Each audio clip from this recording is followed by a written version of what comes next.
what everybody say. It take real dedication when you trying to be great. Put it in his hands and great things are going to happen. Giannis to the rim, battering ram mode. He's unstoppable. I just want to be a legend. I just want to be a legend. Here's our star-studded NBA Friday doubleheader on ESPN and the app. Luka and the Mavs taking on Giannis and the Bucks at 7:30 Eastern. Then it's Zion and the Pelicans squaring off against LeBron, AD, and the Lakers. That's going to be good. Coverage starts with NBA Countdown at 7 Eastern. Welcome back to The Jump. I'm Rachel Nichols, Paul Pierce, David Fizdale. Guys, as you saw, Mavericks-Bucks on ESPN tonight, which means Giannis Antetokounmpo and preseason odds-on MVP favorite, Luka Doncic. So, Paul, who is your MVP frontrunner now that we're a few weeks into the season? And remember, it's a shortened season, so we're further in than we used to be. Those are some great names. Giannis been MVP. Luka Doncic doing his thing. Right now, I got to go with the Joker. Okay. I mean, he's dominating the game. He's averaging a triple-double. We've never seen a big man pass like this. I mean, he's leading the league in assists. He's averaging a triple-double. Yeah, I know that the Nuggets are like, 6th seed right now, but if they get up to like a top 3 seed, I really believe he should be the MVP. I mean, we've never seen a center lead the league in assists. Wow. And if he does that, go with the triple-double, That's impressive. I think he should be MVP. Definitely, I think that you make a great argument for him. Right now, I got Luka. Okay. I think because look at what Luka did without Kristaps Porzingis. To have this team at, the record that they're at in the West. Look at the numbers right now. Luka, the assist is what does it for me. He averages 8.3 assists. That's the defining number, I think, right now that puts him in the front and what he's done without him. But I think something else to say, too. We haven't gotten to see this Mavs team at full strength. Yep. And I think a lot of people have been saying they need one more piece. And I'm not sure about that yet because I think Kristaps matches up as well as anybody with AD, right? And then you have to account for Luka when you look at LeBron. But Tim Hardaway Jr. has been putting up numbers, and everybody keeps talking about third scorer. This dude's averaging 18 a game. He's had 2 30-plus games. People better start taking recognition of that. And then they got Josh Richardson. I think Luka and them, if they could stay healthy. I mean, it's part of why tonight's Bucks matchup is so interesting, right? Interesting, because you got a very good team that they're going to have to square off against. I would just throw in there Joel Embiid into the mix right now, off to a great start. I was throwing Kevin Durant into the mix because I didn't feel like playing with Kyrie disqualified him in any way from being voted on.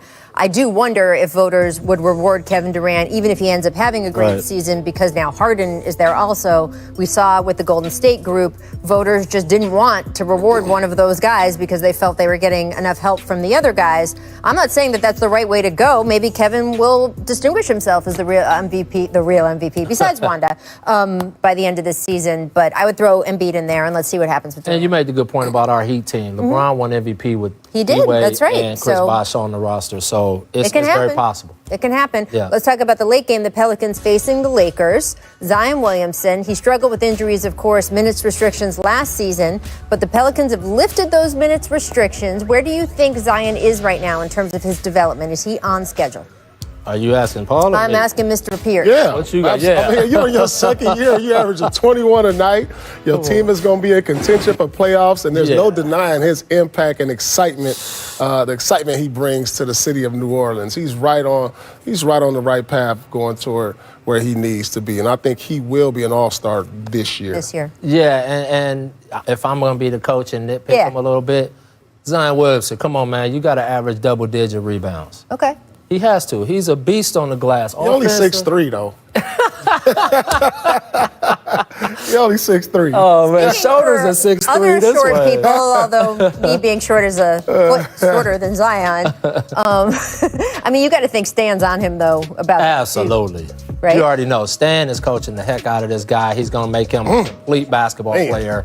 I think we got to look at the body of work of Zion over years because he's already ready to go to impact the league. So I think it might be too early to ask, is his development in the right place? He's already doing what we thought he was going to do. I think it's a good question and an interesting point only because I think the Pelicans are doing it the right way. And we have seen teams try to rush in prodigies or maybe not use them the right way early and it impacts the rest of their career. It has felt so far that they're doing it the right way. When you got Brandon Ingram over there, That's you right. could take your time a little bit with Because Brandon Ingram is balling. Amen. All right, I want to talk about the Grizzlies. Ja Morant is listed as questionable for Friday's game. This is tonight against the Timberwolves after missing more than 2 weeks with a left ankle sprain. Remember, his initial timeline was 3 to 5 weeks, so he's coming back early. The Grizzlies have gone 4-4 in his absence, which, frankly, a lot of people thought they couldn't do. Right. So what do you think his impending return means for Memphis, Coach? Oh, it's huge, especially the fact that they've held the fort without him. 4-4 in the West, young team, really holding it down, keeping themselves relevant. And we know what he is. This guy is dynamite. He's one of the guys I would pay to go see. He is electric. And so getting him back and you held the fort down, I think it built a lot of confidence in everyone else. That's a good point. Too. And now he's coming back healthy, ready to go. I think that's really going to elevate them. And give credit to the coaching staff. Coach Jenkins has done a great job with his staff of getting these guys to commit defensively. They turn you over. They're second in the league in assists, I think, somewhere up in the top 5. They move the ball. And so they're building the right habits to be a team to worry about for the future. Yeah, we all know it doesn't matter how well coached you are. You can't win without your stars. You got to have horses. I mean, yeah, they went 4-4, but we all know you need Short Ja body. Morant. Yeah. You guys want a shot at the playoffs, but I was really impressed with how they held down the fort, going 4-4. And like you said, he's actually my favorite player in the league to watch today. I mean, just the energy, the excitement he brings.